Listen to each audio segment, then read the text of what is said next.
Hey, picture. Ma'am here. Karishma ji, एक photo यार. Karishma ma'am, look here, please. Ma'am here. Ma'am, look here. सामने. Ma'am यहाँ पे ma'am. Ma'am इधर देखा ही नहीं. ये. करिश्मा जी. करिश्मा जी सामने. Ma'am. Ma'am here, center. Karishma ma'am, look here.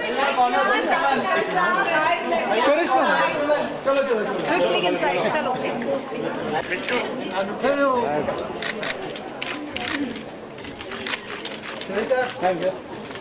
चलो भाई अब शुरू भी ओके आपसे रिक्वेस्ट किया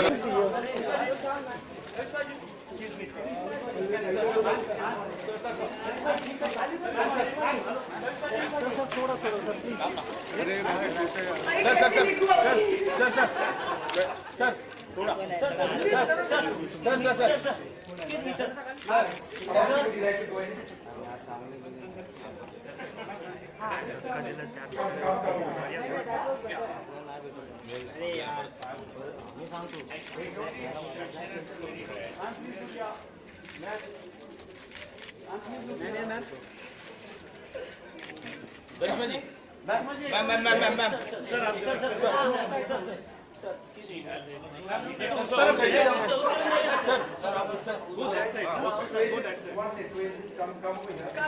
करिश्मा जी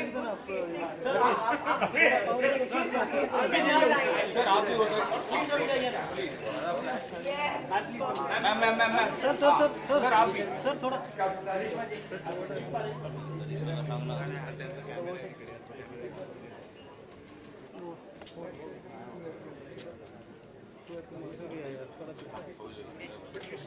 काम करो पुढे जाते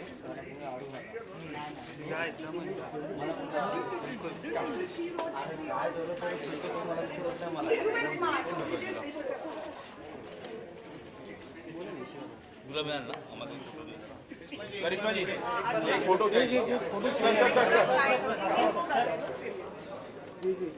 ये धक्का मत दो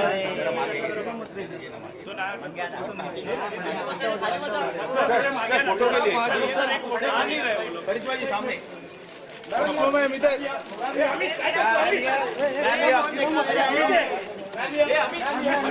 अरे एमएन फ्लैश करो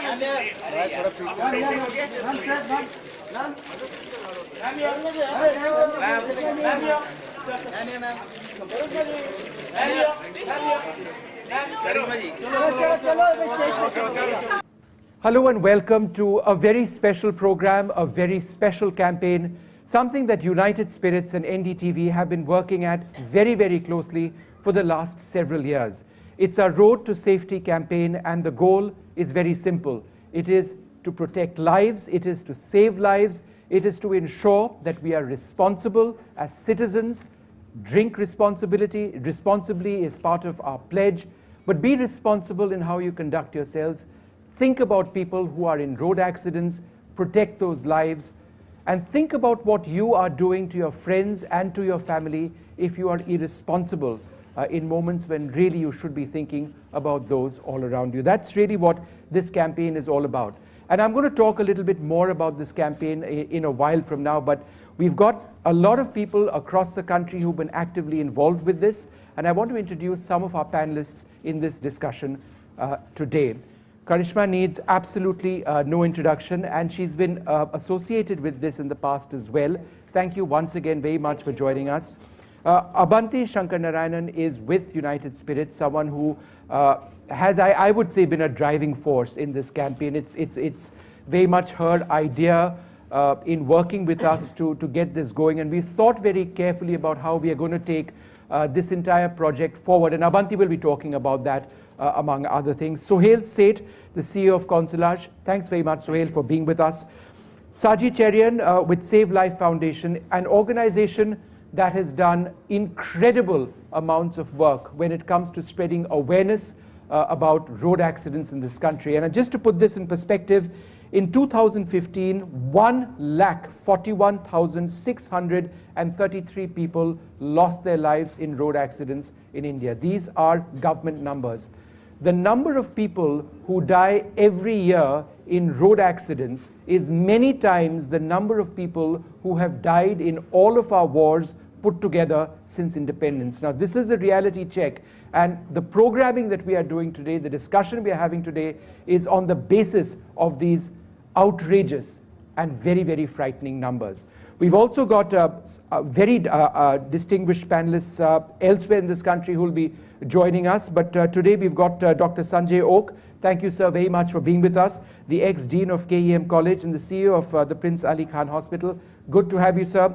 And Dr. Shankar Vishwanath, Honorary Advisor of Mumbai Traffic Police, who joins us in this capacity to talk really about some of the challenges facing the police. What are some of the issues as far as road construction is concerned, the layout of roads is concerned, because when it comes to road safety, we need to have a holistic look at this entire issue. But before we get started on this program, we wanted to roll out this small feature. Come to you first. Why do you feel it's important for you to be associated with this campaign? What is the essential reason why you chose to be on board? Well, I think this has been a growing concern, as we say, and being a young mother, you know, our children walk on the roads, they go to bus stops, you know, to catch the school bus. And I think even as a mom, you always have that fear, you know, that, you know, your child and maybe a mother or a father or a caretaker might be dropping them. But what if somebody is, you know, driving, or they're coming back from school and being irresponsible? So I think it's very important that, of course, that don't drink and drive, but also, like you say, you have to drive safely and responsibly even during the day. Yeah. Abanti, you've got teenage sons. They're what, 18 years old. In driving this entire campaign in association with NDTV, your thoughts would at one level have been also on your young sons. As a mother, what does this campaign mean to you? I think as a mother, this campaign means I can go home a little bit more reassured that there is a message out there very frequently during the season when my kids are listening to it, and hopefully, you know, there is an awareness that's being created about them of what not to do. I mean, they are below legal drinking age today, but still there is temptation always when they are together with friends, etc. So it just helps me really go and feel like there is somebody out there watching out for them through this program. Yeah. Karishma, I must ask you, you know, all of us like to go out, meet friends, party. And then, you know, I mean, to say party responsibly or drink responsibly at one level is cliched, but it is at another level a fundamental truth. Where do you draw the line? Well, you know, I must say that, frankly, I always have a designated driver. I don't drive myself because I think I have too many things on my mind. So it's better that I sit behind in the back seat. But I'd like to tell you that there are a lot of young people out there today who have realized this. And I think this campaign has made them realize today when young couples go out to party or to a club to have a few drinks. Like a lot of my friends tell me, you know, we are the driver tonight. My friends like, I'm not drinking tonight. You know, let the husbands and the other friends, because I have so many people to drop home. So people have become really, really aware about this. And also I'd like to really say that especially in Mumbai, I think the traffic police is doing a great job, because over the weekends, a lot of people are genuinely aware and a bit scared that, you know, they cannot afford to drink and drive because they are going to be pulled up. And there are a lot of check nakas nowadays.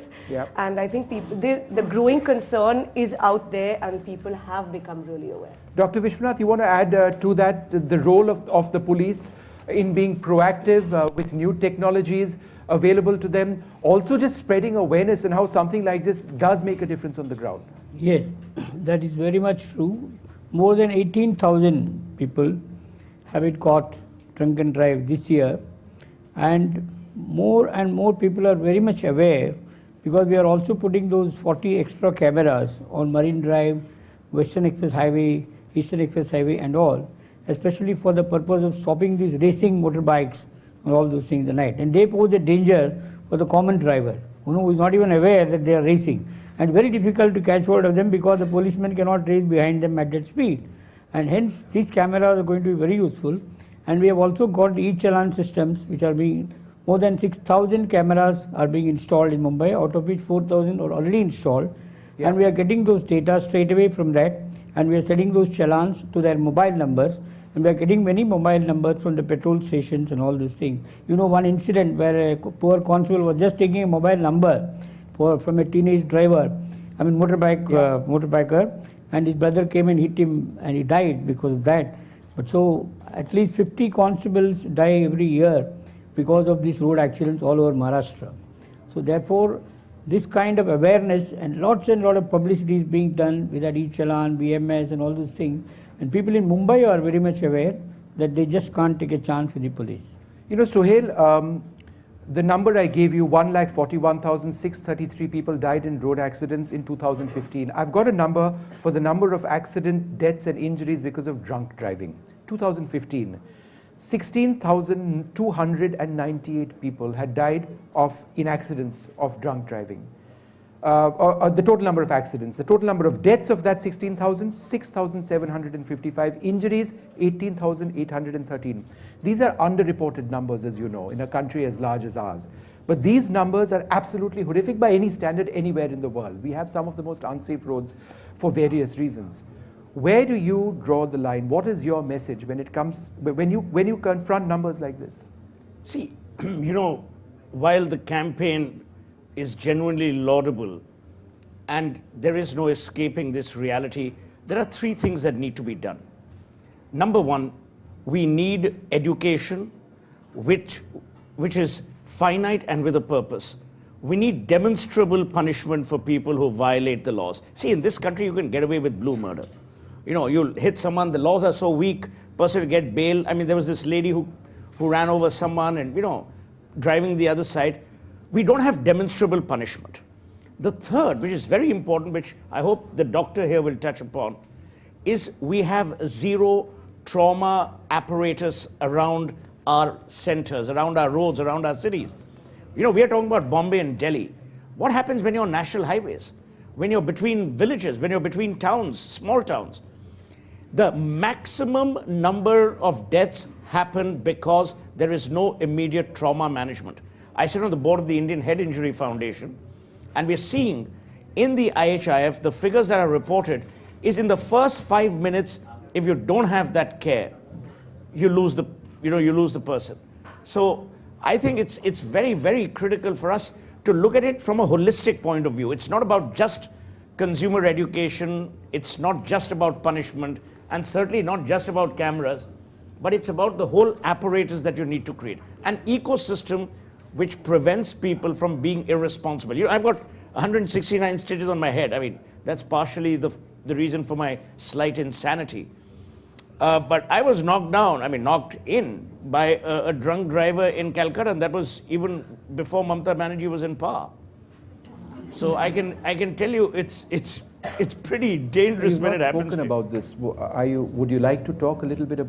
No, I mean, it was just an accident. There was no. When did this happen, sir? In 1996. And this was a drunk driver who. Yeah, a drunk driver in an ambassador. In those days, you still had an ambassador. For some of these people who've grown up, they've only seen Marutis, and it came and hit my car head on. And there was nothing you could do. I don't even think the guy went to jail, or may have gone, for a token reason. But the irresponsibility of the ecosystem needs to be highlighted. So I think this is a brilliant first step.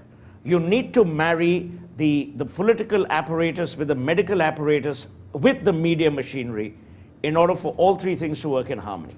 Ultimately, as you rightly said, we can't afford to have people die because someone's behaved irresponsibly. Yeah. Shaji, it was the Save Life Foundation that really pushed to have the Good Samaritan law. And it's a law now, it exists in India, which basically means that if you see somebody in distress, you can actually take that person to a hospital and not be bothered by the police. You don't even have to give your name to the hospital people over there. You can walk out. There is no harassment. How do you believe this can save hundreds of lives every year? And that's just a number off the top of my head. It could be many more. Yeah, first of all, I think we have been as an organization at it for the past decade now.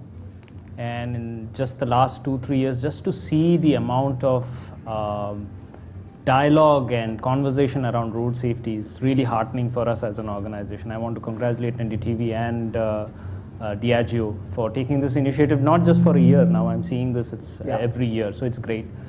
I think people who die in road accident victims, 50% of them actually die of treatable injuries. So they can be saved. Typically they die because of excessive bleeding. The Good Samaritan law concept basically looks at bystander care. The person who is next to the accident victim or somebody who is passing by should be empowered not to be scared to call for emergency services. People typically die bleeding on the road. And so right now we have, as a country, we have a Good Samaritan law. Unfortunately, not much has been talked about it. Propagation has not happened, so people on the road don't know about it. So as of now, if you see an accident victim, go ahead and call the police, go ahead and call emergency services. You can remain anonymous. You have the right in India right now to not reveal your name. And that was the biggest fear for any individual. And are in this police country. forces accepting this? Has it dawned on police forces that they need to be sensitive to this new law? They cannot be harassing a person who's actually trying to help a fellow citizen? Not completely. It's a process. Typically, it takes at least a few years for the beat constable to understand that I will not be asking somebody for his or her name. This sensitization has to happen continuously. It cannot happen overnight. So, but that effort has to come from the government side as well. Dr. Oak, tell us a little bit about the golden hour in a hospital. Why is the golden hour? Yeah, it's so two things are important, as Sohailji very rightly mentioned. It's the pre-hospital period and the pre-hospital transfer. So one is you have to stop if someone has met with an accident and go for its assistance. Yes, you may be questioned, you may be detained in the casualty for some time. That's a part of life. Eventually you're going to save somebody's life, and that anonymous person could be your next kith and kin. It has happened at times. Second thing is, how do you transfer? Because sometimes unscientific modalities of transfer have rendered more harm than the actual accident has done. It particularly happens in cervical spine injuries, lumbar spine injuries. So that is second part where we are working together. The third thing is, once a patient is received in the hospital, the whole culture of the hospital also needs to change from casualty, which is a casual approach, to an accident and emergency service area, where what is called as triage. Triage means to sort out. That is done. And suppose if there are 5 or 6 victims, we decide which one needs to be attended most and first. You know, ironically, he may be the quietest of the lot, but he's the one who is bleeding internally and needs more attention, rather than the one who is making all loud noise about this. So these are the fundamental things. But in that golden hour, if you are able to stabilize airway, if you are able to stabilize breathing, if you are able to stop hemorrhage, we can save significant number of lives. Yeah. Shaina, thanks very much for being with us.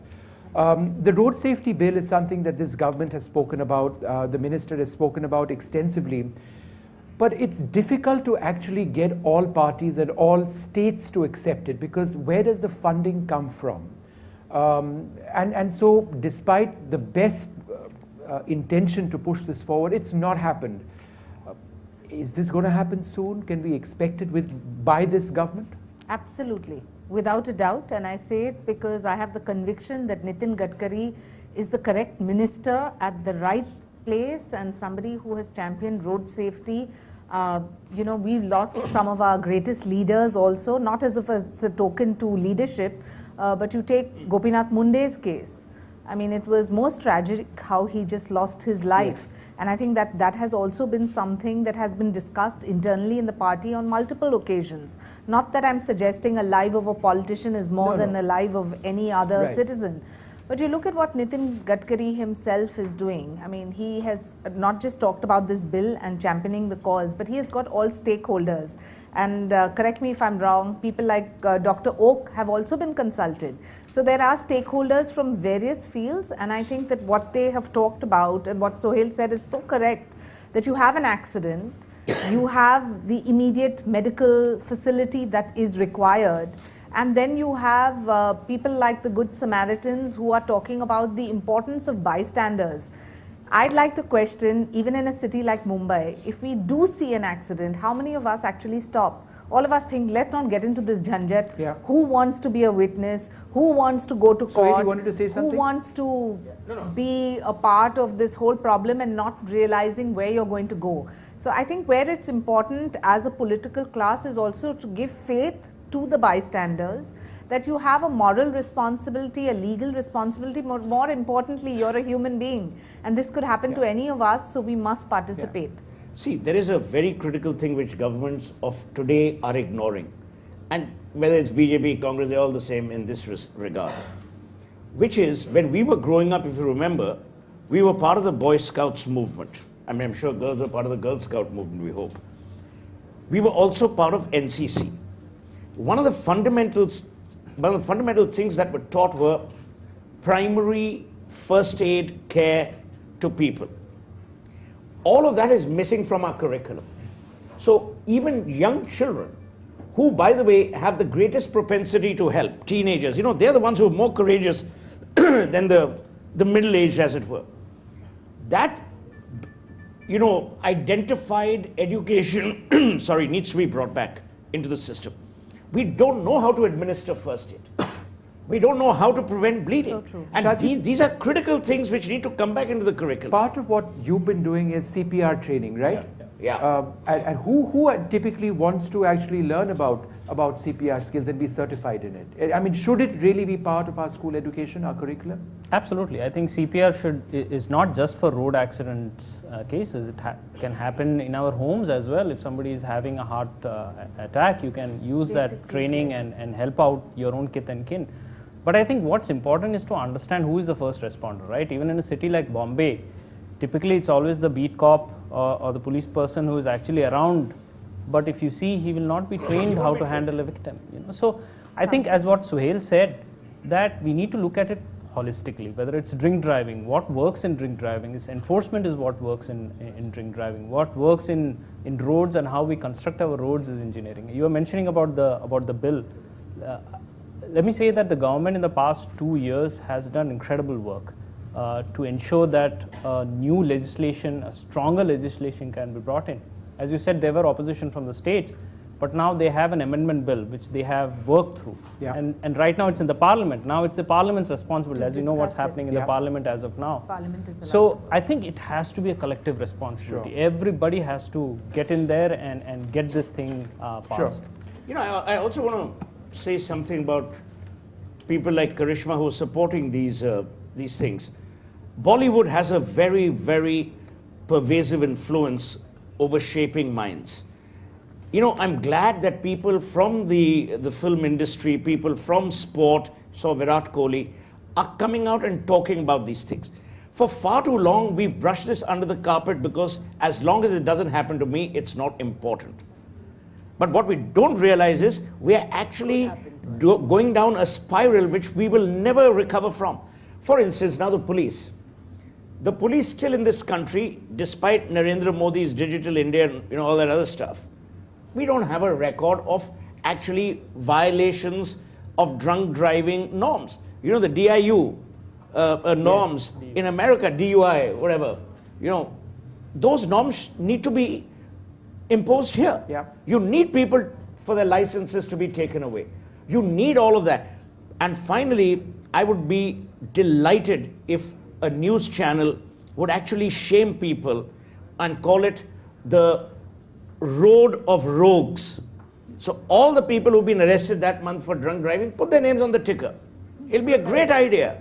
Let them be shamed. That's the marketing guru talking. No, but And I think you know, that's rather than just have ministers being put on the ticker. Okay, Abanti, I want to speak to you actually about some of our goals this year.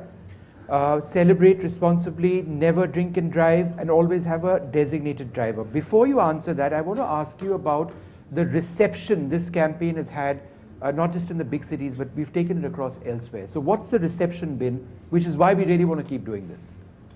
So I think what comes across to us as a delight is the fact that this message has now become part of the discourse in all cities, not just in the metros, but even in the smaller cities. And I think it's serving to be a platform where different stakeholders come together to discuss and debate potential solutions holistically, like we just discussed. It's not just any one thing, but multiple things. And as part of the campaign, which is something we absolutely want to retain, we've done a lot of on-ground activations where citizens from different walks of life have actually come together. So I think the reception has been extremely promising. It's a long road ahead, but our view was somebody's got to start. And I think we've made that start 2 years ago. And I have to say, I'm delighted to see that this year, for instance, your channel and a couple of other channels are carrying other programs from other companies, corporates, supporting road safety. So I just feel very good about the fact that we have been a force for good, a catalyst for change. Yeah. Also, Vishnu, use technology. For instance, why can't we create an app, technology which actually tells you if you've gone above the permissible limit? B, I remember telling the Diageo people many years ago to actually install breathalyzers at bars to actually tell you It's whether done you're in the West. permissible. Should it be done Correct. over here? Whether it's under that- the permissible limit. Yeah. So I'm saying if we actually look at each minute detail. Dr. Vishwanath, that's not a It'll help. bad suggestion. No, You think being it's something? done. What Mr. Sohail said, many companies have come forward to put this in every bar. It costs 50,000 rupees, and all taxi numbers, all those obey and all those things are written by the side. So if your analyzer shows that you are drunk beyond that particular limit or whatever, immediately you are supposed to call a taxi and go. And the bar, whoever is operating the bar is not supposed to allow you out of the bar. Right. So that's being implemented. Vishwa, All bars. I can't go to the bar. I'm looking at a day when the car engine would refuse to start, analyzing the breath in my exhaled breath. This is being I can't done. drive. The car just would refuse to Actually, start. just live in Delhi, it won't start in any case. I think that Diageo, that company is also sponsoring. Karishma, let me ask you about another key part of this campaign, designated drivers. It's something that exists in so many other countries. It's people just don't do it here for some reason. Would you like to spread a Well, message? I think on it this? is starting. There are a lot of apps now, like Party Smart and things like that, which a lot Drive of Buddy and young couples and young people do use. So I think it is available now, and I'm sure it'll even grow further. So people should be aware that it is available. So it shouldn't be an excuse that, "Arey, mera driver nahi tha, koi tha nahi to." And I think a lot of young people feel, "I'll just have a drink or two and I can handle it." Well, that is not the case. If you are even having one drink, you cannot drive a vehicle, period. What about, but again, what about the moderate consumption of alcohol? For those who drink, it's obviously a very personal choice. But then how do you assume that you can drink responsibly? No, that's And assuming, of exactly- course, that you're not driving, so that's out of the question. But then just being responsible as a drinker, how do you actually figure out where to stop? Well, I think it's from person to person. Like basically, I don't like alcohol, but there are some people who enjoy a drink like every night. So I think for health reasons also nowadays you hear, people will say, I've had one drink or two drinks. But then there are people who think, they can have 10 drinks and be totally fine, which is unrealistic. See, So there is no really a demarcation. See, the stigmatization should not be of alcohol. It should be of irresponsible behavior. It's the responsibility. Shaina? I think the responsibility quotient in public at large. Are we Should be there. responsible? Are we going to take onus? If you go out and drink, are you going to take care of yourselves? And another good thing is, gone are the days when you think you can just bribe the cop, because now it's impossible for you to be even doing that. And you won't The have kind of change. I was waiting for that. I was waiting for that comment, Sohail. But I think more importantly, the fines have been raised, almost tenfold. Yeah. So somebody who's going to be irresponsible also realizes that there's a huge price to pay. So I think as a society, if we talk about responsibility rather than getting into sermonizing that you must not drink or you must drink, but about the importance of not drinking and driving. And that's why I'd like to compliment NDTV, because you all are one of the few channels that have a collective conscience to talk about these issues rather than who said what and who did what. Yeah. See, many years ago in New York, there's a campaign which was run by young people, which basically talked about peer respect, peer approval, and peer disapproval. So it wasn't about whether you were drinking too much or drinking less. It was what you were doing after the drinking. You know, if you were irresponsible to drive, if you were irresponsible to, you know, I mean, if you were misbehaving and that kind of stuff. Social shaming is a very important tool. But you've got to figure the contours of social shaming. Here what happens is, a lot of machismo is associated with a guy who drinks and drives, thinking, oh, you know, doesn't matter. Haryana is the Wild West. So, you know, if you actually look at those areas, and if you don't have social shaming blended with demonstrable punishment, which is very penal in purview, you won't be able to solve this problem. And Shaji, in fact, you can take that, sir. Where do you believe we need to go as far as better punishments or punishments which actually make a point, not just a 100 rupee fine? So just like Mr. Seth said, just few days ago, our own electrician who was driving a scooter was caught by a police constable. And he went and told him, and he phones me that he had only one bottle of beer and why the constable should catch me. He was talking to me in Marathi. So the constable said, Sahib, tani kai khela maide? What he has done, he has taken a beer, and he says only one. And I know he has taken 3. I said, I don't know him. So I also told him, I don't know him. So he was ashamed. So he was very annoyed and doesn't come to my house anymore. Because I said, I don't recognize you because you are drunk. You had a point, Dr. Suspending the driving license for at least 3 months is the first act that needs to be done. Because nowadays the metros at least are running to a situation that if my license is suspended, I'm going to have it for 3 months. And that would deter me from driving. And moreover, I think so it's the culture.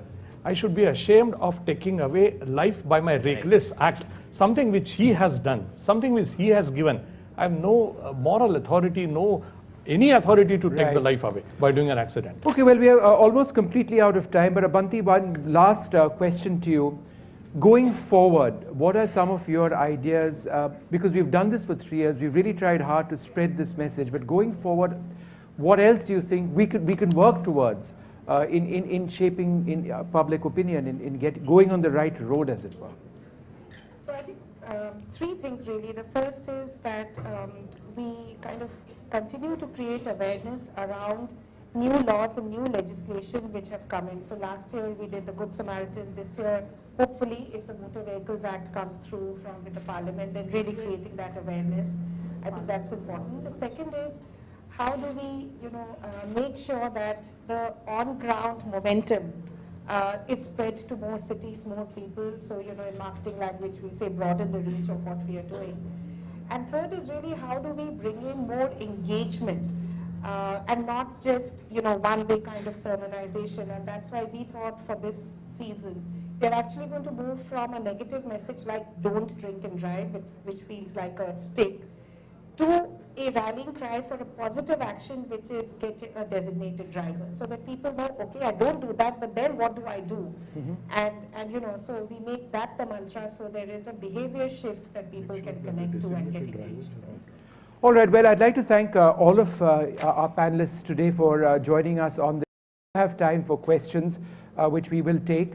But it's something that we really feel is a cause that in Ndtv certainly we attach ourselves very closely to, and it's been a great privilege working with United Spirits on this. This campaign, this partnership is very strong, and we hope it does continue.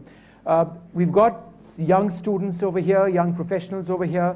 We've also got Dr. Sulema Merchant, the Dean of Sion Hospital, with us. Dr. Merchant, there you are, sir. You were supposed to be here with us, and I'm so glad you were able to make it. In fact, I would ask you the same question which I've asked Dr. Oak earlier on. The emergency room of a hospital, the first hour. What is the scene that you typically see day after day, year after year, of how families are often destroyed because of irresponsible choices being made? I think that's a very good question. And I think before starting, it's nice to have a backseat driver on the scene too, These guys are on the front seat here, so it's nice to have a rear perspective. My point is, before I answer that, I'd like to take on what positive contributions have come up and very good suggestions, like Suhail, for example, education. I'll give you an example there. I was a student somewhere in Germany, a small, tiny little road, 5, 6 in the morning. Nobody there. Pedestrian crossing, red light, 2 people waiting out there. And I was kind of, saying, what the heck's going on? And that Mumbai pana of me, if I can say Mumbai, I got the better of me, and I was about to take a step. There was no road. There was no traffic, at all. And a little girl, 2-year-old girl, I unfortunately knew German a little bit. So she said, can't you see that light is red? I was about to go there and I said, really sorry. And that's what matters really, culture, what Dr. Oak said. Culture to be inculcated among school. We've got kids who are eco-friendly, who are into green stuff. But if they are taught early, changing culture at an adult age is very difficult. We can try that, all kinds of punishments there. And second important point that was mentioned was at site. I think Dr. Oak has mentioned, Sohail has mentioned, everybody. This is completely lacking because as Dr. Oak said, he said it in a medical term, I'll kind of put it in layman's perspective. Neck injuries are the single most important cause of paralysis. Sohail's on the board of Indian Head Injury.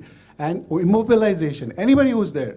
We're just not aware, we're not putting that. If the media covers this single aspect, you'll reduce paralyzed victims post. We don't have neck braces in India. The neck braces is absolutely, you have to have it on the spot, whether a policeman reaches there, whether anybody reaches there. That concept of neck bracing. You have an ambulance doesn't have the neck brace, a splint. Simple things like that. Splints can reduce pain. We've seen people just dumped into a hospital. Sion Hospital, KM Hospital are the largest trauma loads. We do about 8,000 major accidents a year. And people are just dumped into the hospital. There's no awareness about how to reduce pain by just splinting. And neck injuries, we've seen so many people paralyzed, lives ruined there, completely just because of that. And you see this almost every day. We see it every day, like the statistics you've given. It's like, if you take Indian statistics, it's like a jumbo jet crashing every day, 400 people dying every day, 17 throughout India. If you just take the statistic, it's really mind-boggling, 17 every hour. Every 4 minutes, somebody is dying because of a road accident, and most of them are in the age group of 19 to 30, 34. The most productive years. So I've seen an accident just a couple of days ago. I was Yeah. going in my car. There's a mobile guy who's squeezing in left, right, and center. Finally had the last squeeze of his life. Unfortunately, he got squeezed between two tempos. And I saw his dead body right there, squashed completely. Nobody can do anything for that. So preventive measures are good. I think we need to talk about splinting, about education. Sure. But when you come into the hospital, if all of this is not done, it becomes that much more difficult and climb. Golden hour is, everybody's aware. I don't need to talk about that. So speed is of essence, like you said. Thank you. Any other questions? If you could raise your hands. Yeah, to the young man over there. Yes. Good afternoon, everyone. My name is Ridesh, and I'm representing KJ Somaya College of Management Studies and Research. So first of all, thank you all for instilling some faith in youth that we are the driving force behind bringing the change in any sort. So my question is related to road safety. We discussed that our laws are very weak as far as punishment is concerned. But there is one more neglected thing in India, which is pedestrian signals. So we don't have stricter laws for pedestrians in India, even though we have zebra crossing, but that doesn't solve the purpose. So who would you like to ask So your question in any to? of the panelists, So if you Shaji, could take would this you like question, to take this? Because I would think it's like a to very know important why we point. are not imposing stricter public rules signages. for pedestrian signals, Yeah. which could avoid a lot of Shaji. accidents. So that's a great question. I think it comes back to the moot point of who are we designing roads for, right? We design roads for motor vehicles, for cars and other vehicles, but we don't design it for pedestrians. And sadly, 50% of the people who are actually dying in road accidents in India are called vulnerable road users, who are not protected by a shell. So they are cyclists, they are pedestrians, they are children. So every day, 20 children die in road accidents in India. Yeah. Kids, you know how kids are taken to school and got back from school. I think we have to move towards, and there are a lot of cities in the world, third world countries, like Bogota, for example. They're moving towards pedestrian-friendly roads. So the right of way should be of the pedestrian, not of the car vehicle. Any other questions? And if you could just be, yes, sir, over there. If you can ask a question, sir, and point out who you want to. Hello. Yeah. Good afternoon to all. This is Raj from spicystrasmobile.com. I'd like to ask Karishma Kapoor that do you think a celebrity can change some society, can bring a change in society? Well, I think a celebrity can always bring out the awareness. And I think like Virat is also part of this campaign. I was there in 2014 in Bangalore. So I think we can, influence the people, the youth, everyone out there. So I think it can make a change. And we do try in our own way to do that. Okay, two more questions. Shainaji, question to you is. 1 second, can you go ahead and ask your question? Sir, if you can pass the mic, please. Thank you. Hello, my name is Mridula Goyal, and I just want to ask that on our roads, the number of vehicles are increasing day by day. So, is there any law to, Cut down on limit the number of vehicles? It's a larger issue. It's a huge issue.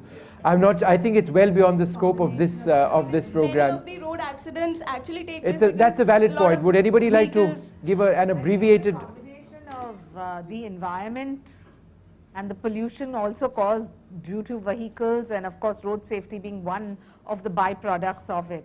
But yes, there are lots of governments that are thinking about it. I know that our Environment Minister, Mr. Anil Dave, is coordinating with Mr. Nitin Gadkari, because in this motor vehicle bill that is going to be tabled in Parliament, they want aspects of pollution also to be contained. So in that sense, limited numbers of cars. But this is not something that we can force down anyone's throat. It's something that has to be where people, again, like Karishma, people who are from civil society that lead by example. One last question from Shanaji, somebody on this side.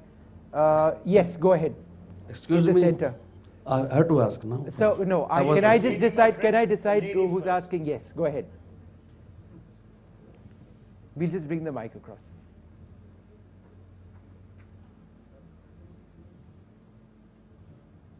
Hello, my name is Palak Upadhyay and I'm from HR College of Commerce and Economics.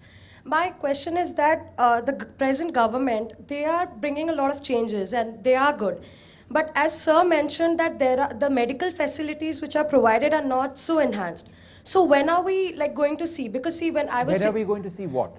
Medically, when the facilities available in the hospitals, when are they going to change? I'm not sure that's entirely right. I know that we don't have enough hospitals, particularly in rural parts of the country, but what we have, for example, at the All India Institute of Medical Sciences, is one of the best emergency trauma centers anywhere. Dr. Oak, would you like to I don't know if I'm entirely right. That's true, and Suli is my colleague, and I think Sion Hospital in Mumbai has one of the undoubtedly best trauma units. The statistics, same is the case with KEM.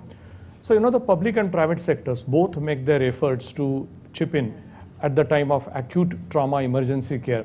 This question cannot be solved by erecting trauma-dedicated centers at one corner of the city. You have to upgrade every hospital's casualty into what I said, active emergency center. And those efforts are really on. But there is no substitute to good driving manners and culture. So you've been very persistent. If you want to ask your question. Yes, sir. I'll bring the mic, sir. 1 minute. Sir, can we just pass the mic, sir? Yeah, go ahead. It's a good initiative taken by all of you. Yes. What about railways? उन्हें कौन सुधारेगा? उधर भी ध्यान दीजिए. Thank you very much for your suggestion, and I think that's an important point outside the purview of this. And if you want to answer, I can't stop you. I can only assure you that when it comes to railways also, there's no saying that we are going to be completely accident free, but we are taking a lot of measures, and Suresh Prabhu himself has highlighted all the 12 points that the government plans to do when it comes to railway safety as well. And I do concede it is an area of contention, because if you lose one life or 100 lives, it's a life of an Indian that is lost. Well, I'd like to thank all of you very much for joining us. We're completely out of time. Our panelists need to move elsewhere. Thank you very much, and let's hope this program continues to make a real impact. Thank you very much indeed.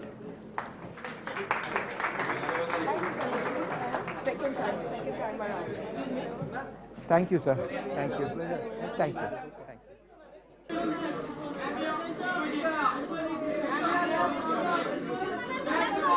एक minute ready एक madam technical लोग हैं ready जल्दी start करो यार good afternoon करिश्मा करिश्मा आज के इस पैनल के डिस्कशन के बारे में कुछ बताना चाहोगे? मैं बस ये कहना चाहूँगी कि I think it's a great initiative and मैं पहले भी आ चुकी थी in the first year in 2014. I think road safety is very important.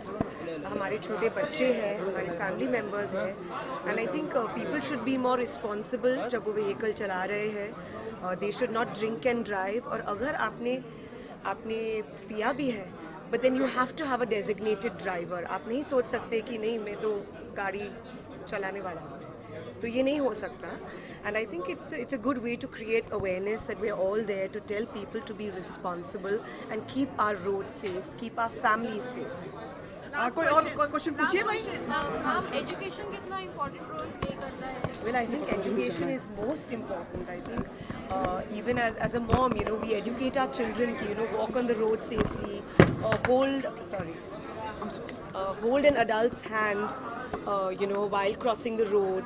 So these are very simple things. So education of road safety, of not drinking and driving are very, very essential.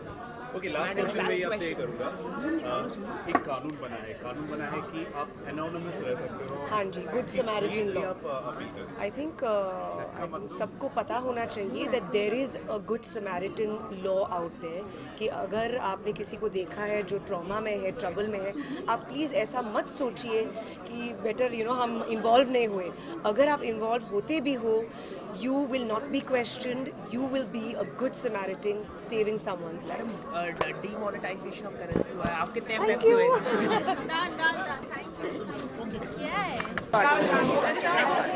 Oh, this is not